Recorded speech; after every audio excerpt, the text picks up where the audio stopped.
सावली, खरंच खूप छान झाली खीर. सारंग, आवडली का? हा, छान झाली आहे.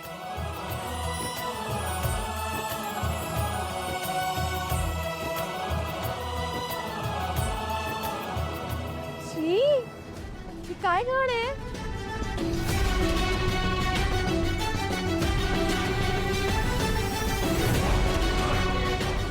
किडा आहे ह्यात. मला नाही जेवायचं. यक.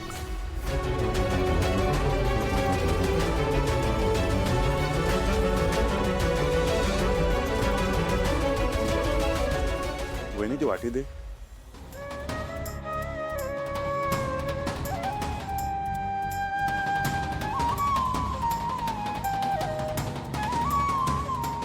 वहिनी मी समजू शकतो की रोजच्या सवयीप्रमाणे इथे गोष्टी नसतील, पण हे काही वाईट नाही आहे अगं. नाही, एवढं टोकाचं बोललीस ना तू, म्हणून मी बोलतो. ज्या दिवसापासून मी बबलू सोहम इथे आलोय, काही प्रॉब्लेम झालाय? आनंदात राहिलो आम्ही इथे.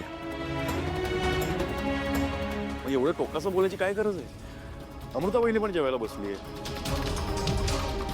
आणि तू विसरत असशील तर तुला आठवण करून देतो की आई बाबांनी सुद्धा गरिबीत दिवस काढलेत. या सगळ्या गोष्टींची त्यांना पण जाणीव आहे.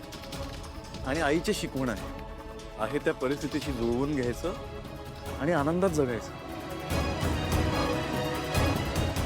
प्रभू श्री रामाने सुद्धा शबरीची बोरं भेदभाव न करता खाल्ली होती. मग आपण कोण आहोत?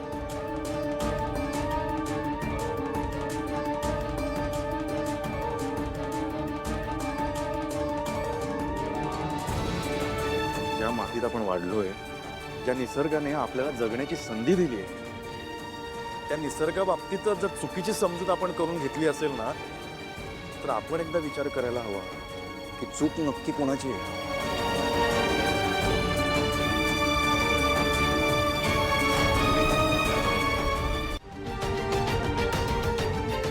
आणि हा किडा नाही, वेलची आहे.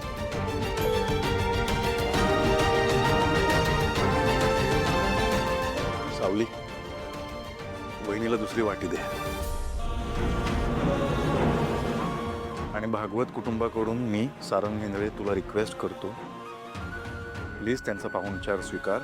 आणि त्यांनी एवढ्या प्रेमाने हे सगळं जे बनवलंय त्याचा आस्वाद घे. बस. ताई साहेब,